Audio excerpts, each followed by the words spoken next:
Hello and welcome. If you're checking out this video, you're checking it out to figure out how to do Module 1 Banking Basics here. What do So you think I should do? one thing that's going to happen is I'm going to start this from the very beginning. Uh, what's going to happen here is that What do you think I you're going to take a pre-assessment How here do you and feel? be taking a quiz here. When you get the pre-assessment, the grade in this does not matter. You could just click through it here. How we feel Next, about managing money it's can going to give you a quiz based on how you feel about managing money. So with this one, you could really choose any answer here, but you should do this to see how much you know about money, right? Like, can I be better at saving money? I do okay. Safe place for my money is probably a financial institution, FDIC insured. A financial institution I think is safe. And yeah, I sometimes know who to ask questions about banking. either you've been doing some money. And this calls me a savvy student, which says that I know about money and finances here. Hi. Now, you're going to be hearing that voice a lot. I put the voice on mute because I find it annoying here. We're going to learn the story of Martin Suarez here. What do you think I should do? So now, what do I think Martin Suarez should do? I'm going to click the wrong answer first. So It makes students might get stuck here where they click the wrong answer here, and it doesn't say continue. The correct answer is Martin Suarez should look for a trusted source This here. sounds like a great plan. So right there, boom, you click continue, go forward there. Martin wants Notice this continue button, you can't click on it here. What you need to do is go through this here, you can, but you earn little interest on the money in your and then once the orange button lights up, you go there, and then you do it for the other ones, so that way you can proceed forward internet bank. there. You can Read through this get here, cash, but you boom, credit unions, credit. go here, You scroll can, down, but you have to be eligible to join a credit. same for cash advance. Now, cash advance is one of the things I did not cover in class, but I would not recommend you get a cash advance. Not at all. You can They get oftentimes try to cash, take advantage of you. They try to make you pay more interest. You'll probably end but up you owing a lot more don't. money than anything else there. You'll owe debts. So Biden's trying to make those illegal. I hope that they do, because those take advantage of people like crazy, and it takes advantage of people who are on hard times, you know? So right here, this is one of the problems with Everfi you'll see, where like it doesn't show immediately continue, but wait a second, you click continue. Which financial institution? Now, in order to proceed forward, you need to choose brick and mortar store. If you choose any of the other options, it will not let you go forward. So click brick and mortar. This is a good fit for Martin. Sounds great. So oftentimes, too, you need to wait for the narration to finish before you can move forward. So sometimes you just need to wait here. Notice that I can't click continue here. I need to click on all of these and find out Our about these officer positions here. advises, evaluates, and signs off. A branch manager manages all the employees at a specific location. A bank teller helps with account transactions like depositing or withdrawing money. A bank teller helps. A customer or member service representative helps customers or members. There you go. So you listen to a short description of each of them there. Then the continue button turns orange. You could click continue here. Wait for him to stop talking, and then you can move forward there with continue. Thanks for stopping. So half of this module is just waiting for them to narrate there, which is mildly annoying, but as long as you can read faster than them, it really shouldn't make much Checking account. difference. Right here, this is a really good breakdown of checking and savings accounts. We covered this in class, Checking account so bank we're fee. going to skip Great right checking through this account here. earning interest. Here we go. He's asking questions about checking and savings accounts here. Great question. When you And then they role play a bit. let's imagine your brother wants So right here, this helps you calculate interest, shows you the value of interest here. decide the interest Let rate you me want to charge your brother and when he give needs to pay me you back. Then press the give, calculate button. give me 1 second. There we go. So right here, you can click any of these and you get the answer. So let's say 5% at 2 years interest, you want to charge them there. He will owe you 500. This basically says that if you calculate simple interest at that one point, you will earn $50 there. That's pretty cool. But So next, you're going to learn about compound interest here, which is interest on top of interest there. So what this, it's just you get paid for the extra interest you have here. So it's calculated a little bit differently. So they're going to take the same scenario that we did the first time here. You click next. Press You wait for them to stop narrating. You click calculate. And then so boom. let's It's $553.35. So with compound interest, you earn more money there. It may not seem like a lot, but it does add up over time there. I think you've got More narration here.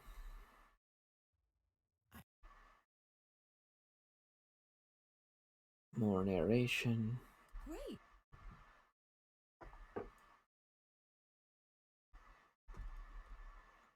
Help Martin take out the right items from his. So now we need to see which forms of ID or what we need in order to open a checking account here. Select the 4 items Martin needs to open. You need at least 2 forms of identification, and you need to deposit money into your account there. So the 4 I chose your driver's license, social security card, cash, and a paycheck. Great choices. Martin needs official government identification and the money he wants to deposit. He's now ready.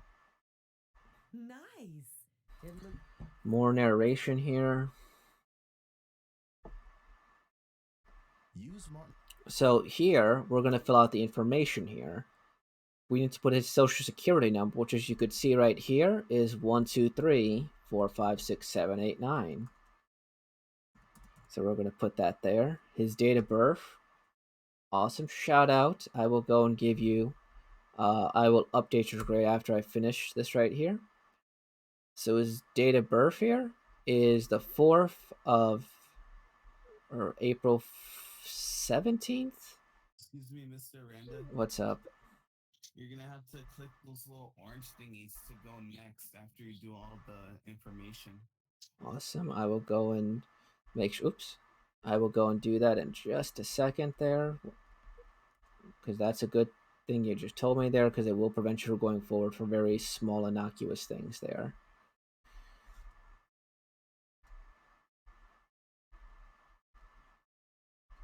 Boom, boom, boom. Click on them there. Now, one thing you should be careful about, and where a lot of students get hung up on, is putting in the physical address. Make sure to put it exactly as it appears on his license there. So 123 Park Street, Cashtown, Pennsylvania, zip code 17310. There we go. And it should let me go forward. The year. The year. Oh, yeah. See? I make mistakes too, everybody. Let me go here. He was born in 2002, not 2021, everybody. April 17th. There we go. He's 2 years older than me. Yeah, so there, man, 2004. So then here, doesn't matter what you choose. We're just going to choose email. Identification. So we have a driver's license here, so make sure to click driver's license. The driver's license ID number, if you click on it there, it's the thing that says DLN and with the numbers there. It's 1234567 The state, PA, stands for Pennsylvania. The date issued is right there. It was issued February 1st, 2018. So let's go into the little rolly thingy there. When it will expire February 1st, 2026 there. So let's scroll down a bit. February 1st. Good. Type of account, we know he's employed there. If we click on the paycheck here, this is a part where students get hung up on. The paycheck says $450, but it's a bi-weekly paycheck, which means he gets 2 of them, which means you need to multiply it by 2 to get your income $900 there. And it tells you that there, but yeah. Right here, make sure you click on the read terms and disclosures. These documents can be long, but it is important to read everything. Look for any fees and penalties that could be applied. Common fees may include overdraft fees, You need to like listen to that, by the way. insufficient funds fees, account maintenance fees, and more. Also, look for any restrictions on how you can use the accounts and how long it takes for a deposit to be available for use. Awesome. After you listen to the terms and disclosures, you click here to sign. You click next. Your application looks good. Click it on mute there. Then he's deciding what to put into these accounts here. Click next. There's endorsing the check. You click endorse to sign it. Then click next. All right. It's a good idea to. So right here, you can say sure, not right now, but we're going to say sure because this is a pretty valuable skill here. I've already.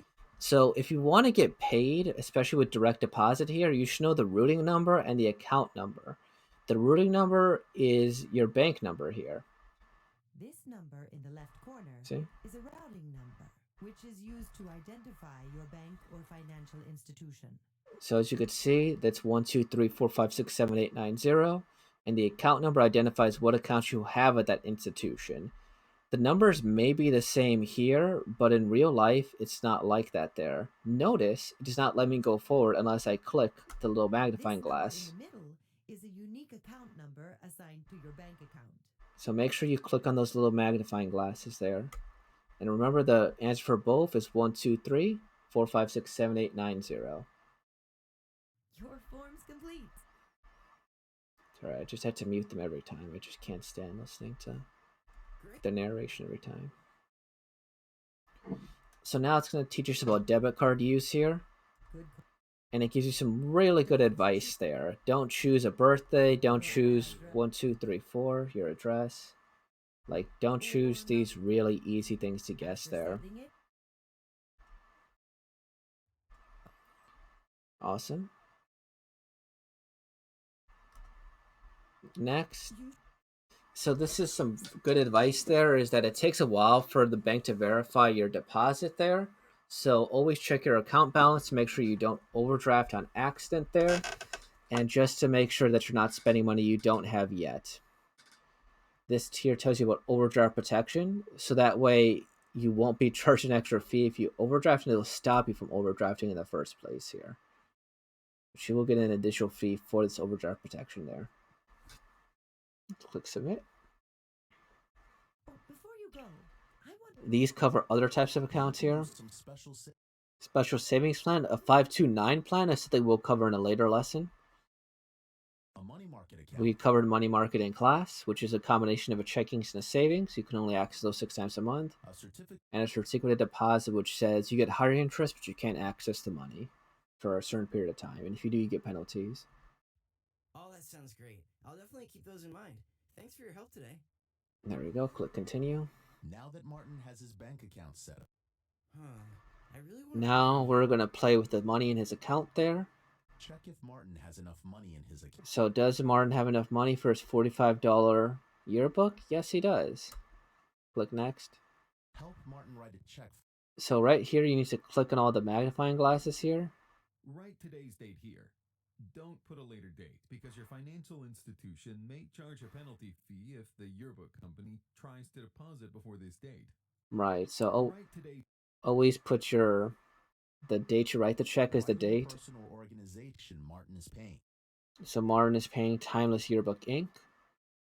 Now, for these two, we went over this, but you should always put the amount you want to give the person here in words and in fraction to represent the cents there. And then you put the numbers there. The reason being for the yearbook. Oh yeah, I need to click the magnifying glasses and then click sign. Next. My field trip is coming up. So now we're going to go to the ATM part here. If you've already done the Everfi for the first one, I would highly recommend that you go into the other ones during this time period too. For this one, you just need to click the arrow here.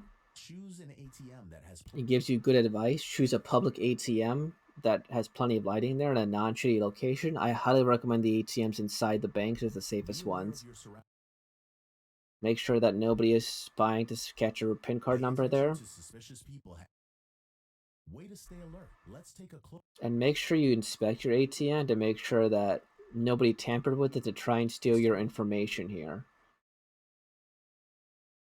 Look for any indication of tampering with the ATM. Skimmers are devices that steal your card information. Next. Shield the keypad when you enter your PIN. Yeah, so make sure that it's not obvious what your PIN number is. Before you make a withdrawal, make sure you check your records to see if you have enough money in your account. Remember, there can be a delay in updating your balance on the ATM, and you may be charged a fee. Cool. I have the money I need for the field trip. Next. All right, so now we're going to get more into checking your account and are being diligent about doing that. A lot of people use their checkbooks to make sure that they got everything. Other people nowadays use apps to check their spending there. And we're going to see what looks like a mistake in this checkbook versus his checking account here. And it looks like we have duplicate payments here. So we're going to click on that. That's not the Doesn't look only right. I problem. have 2 transactions. Sure, what's the other problem? It's you got paid $3 more than you should have. Yeah, so they'll actually go and tell us about that because banks will do that where they charge you more money for using an outside ATM. What should Martin Oops. do? So for this here, the correct answer is call your financial institution. If you notice something is off about your records there, call your financial institution right away. Don't let it stand. Thank you for calling. My name. So we're going to go through a call with him. My name is Martin Suarez. Hi, Martin. I just need to get some more information to verify your account. Can I get your date of birth and your account number? If you Hi, Martin. if you don't know your account number right off the bat, they typically have other ways to verify your identity. My birthday is April.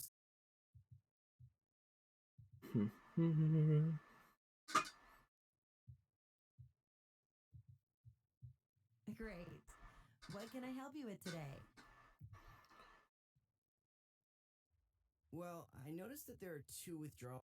Also, when you're calling about this too, it's always good to have the information in front of you or maybe write it down so that way you do know what's being said. So that way you do know what you're asking about there and you can verify that what you're saying is correct there. For this one here, generally speaking, be kind to people. This answer is a little bit rude here.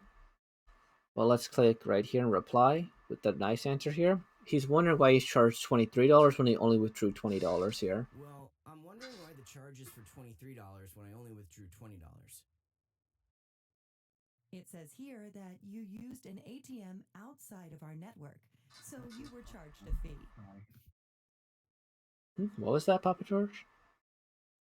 The first time I did this, I got this part done on my first try. Nice, big shout out to you then, because that's always nice too, to get things done on your first try there. And don't choose. Oh, that sucks. Oh, the answer is always no until you try asking, and obviously, here if you try asking, maybe something will be done here. Oh, I didn't realize that. Is there any way to get that charge removed? Since you're new, I'll waive the fee. Remember to use our in-network ATMs in the future. Also, I'll send some additional information about your rights in the mail. Is there anything else I can do for you, Martin? There you go. I think that's it. Thank you. There we go. You're welcome. Goodbye. There you go. All right. I'm so glad I was able to fix those problems. So for this one here, Looks like that information Ella said she would send me. Let's take a look at some. this is more information about your rights as a consumer. The money you deposit into your account is federally insured, up to a certain amount. This means financial institutions must tell Electronic. If you have complaints about your financial institution, you can go to a financial regulatory agency such as the Consumer Financial Protection Bureau. There we go. Continue. I've been thinking. And nice. I'm glad that you managed to get it right the second time there, right? Because he was born in April 2002. So this here is going to talk about investing here. Savings. And here it tells you what we went over yesterday and the day before, savings versus investing, right? Savings. When should you save and when should you invest there? Savings. The difference in risk. Savings accounts generally. Now with this one here too, with investing too, again, 10% if you invest right. This is on average there. So average means that some people make more, some people make less money. You have people who make $0 or make negative money off investing too. Some people who make 200%. So be careful with investing. Click on the tab. Right here it tells you about stocks, which we went over. We mentioned bonds the other day. And then other types of things such as mutual funds, index funds, and exchange traded funds. Here, we're going to click next. What? So one thing here is that Martin is really, really young. He probably doesn't have a lot of income. So if he invests and loses it all, he might lose everything. So for somebody his age and his income, he should focus on savings here. Good choice. It's important for Martin. Martin's learned a lot. So we're going to go through the things he's learned. I'm really happy. I'm getting better at keeping in the future. Martin seems to be on a great path. One of the best. Okay, so then they're going to make us play a game here. This game is to show you the value of compound interest here, where you can, the goal is to buy items from the store here. And you do that via depositing money in your bank account. And it says that interest will accrue when you deposit money into your account there. I saved 1,320 on this part. Nice. That's really good money too. And so because of that, you can buy those nice things at the store here. Notice too is that right here is that every 5 days you get paid, or you can put $5 in the account here. So it shows you the value of the money if you just deposit a little bit at a time, right? So you slowly make more money, and notice that the interest is accruing there. Now I will say that right here the interest is really high. If you get a bank that gives you that much interest, like stay with it forever. Usually interest is not that high, right? Because like right here you earn $50 worth of interest off 97 deposited. Usually it's not that high, but still, this still shows you the value of growing your money there. So you see now we're in the hundreds. And notice there's a bar at the top that measures our progress there to see how much money we've made and how much time we have left here. So we're going to keep playing the game, keep depositing. At any time you can withdraw at the bottom and you can go to the store to buy something. Here we go. I bought 4 things before the ending, and I bought the last 2 after that. Nice, nice. You got all of those things. That's very hard to do. Very hard to do. So right here, it's telling you how much money you're making there, and it gives you a nice visual there. So let's try to get a decent amount of money, and then we'll go to the store. This right here says your total at the thing there. Oh gosh, this is a lot of money. Yeah. I'll wait a little bit longer till at least the next payday or two, and then I'm gonna go and see what I can get from the store. Okay, now. You made more than me. Yeah. So I'm gonna withdraw money now. I'm gonna withdraw like crazy to see if I could buy everything at the store. Obviously, you shouldn't YOLO your money like this, but okay, I'm gonna buy a whale, I guess. A sloth. I don't know, a bear. It looks like an armadillo, a narwhal, and a llama. Amazing. You were able to use the power of compound interest to win. So that just shows you the value of saving money and how it adds up over time. You learned how to. And it's okay if you don't buy everything. It's also okay if you like don't buy anything. You pass the module either way, or pass the thing either way. Next, this is the most important part here, the assessment. You can retake this as many times as you want. How to make research on Zoo, yeah. If you ever get stuck, notice there's a glossary in the corner here. This glossary can help you look up terms you don't understand and help you on this test here. What savings accounts will earn you the least money here? The answer to this one is one that earns simple interest monthly. One that earns simple interest monthly. Number 2, how would you reconcile your bank account to having to avoid spending more money than you have? Let's see. Contact your financial institution to read your transaction for the past month. Compare your own records of your spending with your financial institution records. Review your bank statement once at the end of the month here. This one here, I'm going to assume it's this one here, just to make sure that you are spending everything properly. That lines up there. What should you do before you approach an ATM? You should check for any suspicious people lurking by. There we go. Which of the following statements about check cashing is true? They charge high fees. They delay when you can access your cash. They sometimes offer free services. They have limited operating hours during the day here. So, check cashing company is a fancy word for a cash advance company here, which was covered in the lesson here. And we know that they charge high fees here, right? Which of the following statements about investing is true? Investing is riskier than putting money in a savings account. Yes, that's true, but we'll read the other answers anyways. Investing is not a guaranteed way to make money. Money in a savings account will not on average earn higher than the stock market, and investing is not good for short-term goals. If there was a mistake with one of your bank accounts, who should you contact to resolve the issue there? Don't contact the local police, contact your local financial institution. Which type of bank account is best for everyday transactions? That is a checking account, your day-to-day expenses, right? A stock is a share of ownership in a company. Which of the following statements about savings accounts is false? Savings accounts don't usually pay interest on money deposits. That sounds false. Savings accounts are best used to store money for longer term goals. That's true. Savings accounts may require you to maintain a minimum balance to avoid paying a fee. That's true. And savings accounts limit the number of withdrawals. So notice that I read through all the answers first there. Number 10. Which of the following is not a common feature of a financial institution? Ideally, they should give you direct debit cards and direct deposits. Investment trading, sometimes. Access ATMs, ideally. Someone guesses investment trading. Did I get at least a 70, everybody? I did it. I speed ran it there, everybody.